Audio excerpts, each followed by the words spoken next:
Hello అందరికీ welcome back to my channel. Gongura పచ్చడిని ఈజీగా ఎలా చేసుకోవాలో ఈ వీడియోలో అయితే చెప్తాను. ఈ వీడియోని చూసేయండి. నేనైతే ఇక్కడ 2 పెద్ద గోంగూరలను అయితే తీసుకున్నాను, 2 కట్టలు.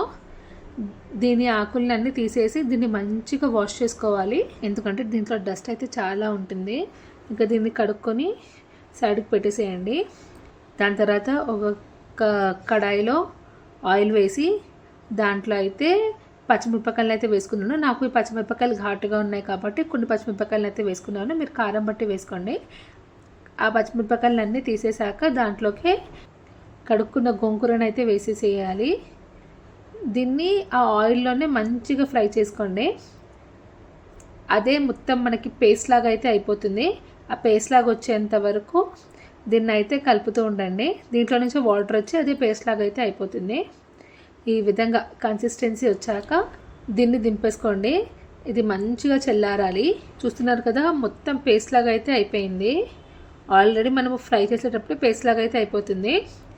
నేనైతే ఇప్పుడు ఒక మిక్సర్ గ్రైండర్లోకి మనము ముందుగా ఫ్రై చేసుకున్న పచ్చిమిరపకాయలను వేసుకోవాలి. దాంట్లోకి సరిపడా ఉప్పునైతే వేసుకోవాలి. ఈ రెండింటిని మిక్సీ పట్టాలి.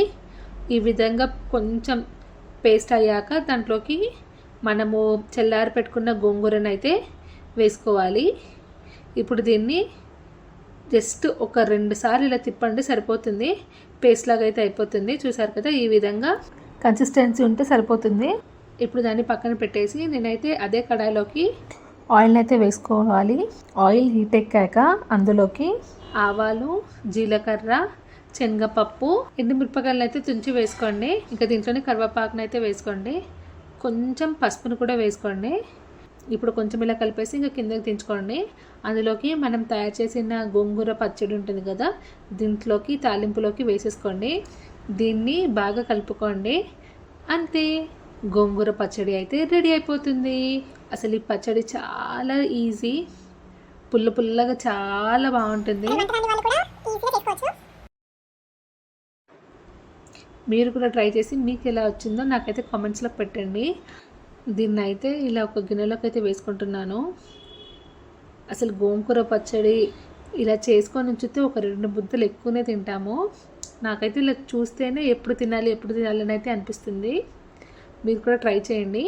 దీన్ని ఇలాగైనా తినేయచ్చు. నేనైతే కొంచెము ఒక గిన్నెలో వేసి దాంట్లోకి అయితే కట్ చేసుకున్న ఆనియన్స్ని అయితే వేసుకుంటున్నాను. ఇలా కట్ చేసుకుంటున్న ఆనియన్స్ వేసుకుంటే ఇంకా టేస్ట్ అయితే చాలా బాగుంటుంది. ఒకసారి ట్రై చేయండి. ఆనియన్స్ అంటే ఇష్టం ఉండే వాళ్ళు ఇలా ట్రై చేయండి, ఇంకా బాగుంటుంది.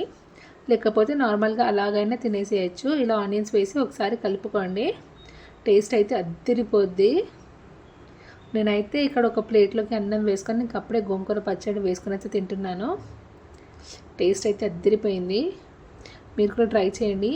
మీకు ఎలాగ వచ్చిందో నాకైతే కామెంట్స్లోకి పెట్టండి. వీడియో కనుక నచ్చితే తప్పకుండా లైక్ చేయండి, షేర్ చేయండి, సబ్స్క్రైబ్ చేయడం అయితే మర్చిపోకండి. బెల్ నోటిఫికేషన్ ఆన్ చేసుకోండి. అప్పుడే నేను పెట్టే ప్రతి ఒక్క వీడియో మీ వరకు అయితే వస్తుంది. Thank you for watching.